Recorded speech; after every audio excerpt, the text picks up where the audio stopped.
Bismillahirrahmanirrahim. Assalamu alaikum. My name is Hassan and today we are going to fix mobile menu issue. So when we open sub menu in mobile menu in Elementor WordPress, and after that when we want to close sub menu or collapse sub menu, instead of closing, when we click on it, then they open the page in Elementor WordPress. So we are going to fix this issue. Now open menu. Now you see sub menu. Now click on expand. Now you see sub menu open.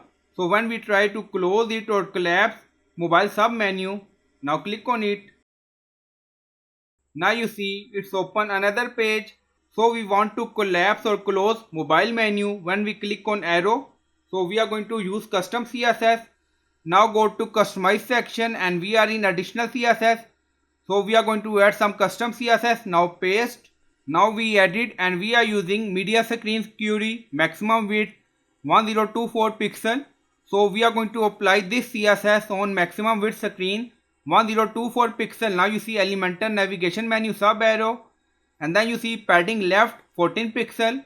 So we are going to add padding left and right for arrow. Now you see padding right 14 pixel and then you see margin left 40. Now we are going to add 40 pixel. So you can add value according to requirement and then click on publish.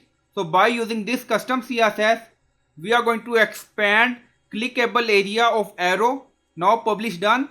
Now go to mobile menu again, refresh the page. So by using custom CSS, we are going to expand clickable area of arrow by using padding. Now open menu. Now you see close. Again open it. Again you see close. Now you see. So by using custom CSS, we expand clickable area of arrow. So we added padding right or left and we added some margin. Again click on it. Now you see. So I hope you like this video. Please like, comment, share, subscribe. Thank you for watching.